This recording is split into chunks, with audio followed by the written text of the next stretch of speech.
ফেব্রুয়ারিতে নির্বাচনের রোডম্যাপ ঘোষণা করার পরেও নির্বাচন সম্ভবত হচ্ছে না।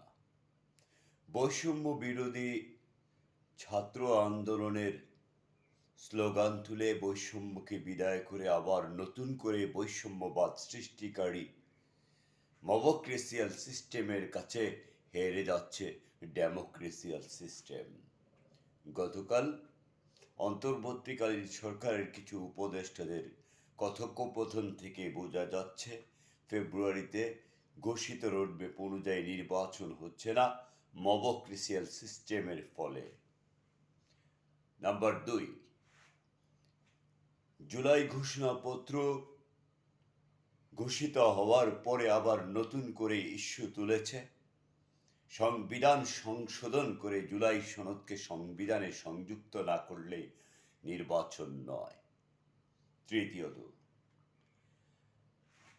সারা বাংলাদেশের 300 আসনের পুরোপুরি সীমানা নির্ধারণ ছাড়া নির্বাচন নয়, নির্বাচন থেকে দূরে থাকার আহ্বান মবক্রেসিয়াল সিস্টেমের অনুসারীদের।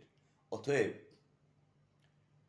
এখন আমাদের ডেমোক্রেসিয়াল সিস্টেমের রাজনীতিবিদগুলো প্রতিটি স্টেপ দিতে হবে ভেবে চিনতে, খুব হিসেব করে। কারণ মব জাস্টিসের ফলে এই বিতর্কে আটকে যাচ্ছে বাংলাদেশের ত্রয়োদশ জাতীয় সংসদ নির্বাচন। ভালো থাকবেন। ধন্যবাদ সবাইকে। আজকে এই পর্যন্ত। ধন্যবাদ।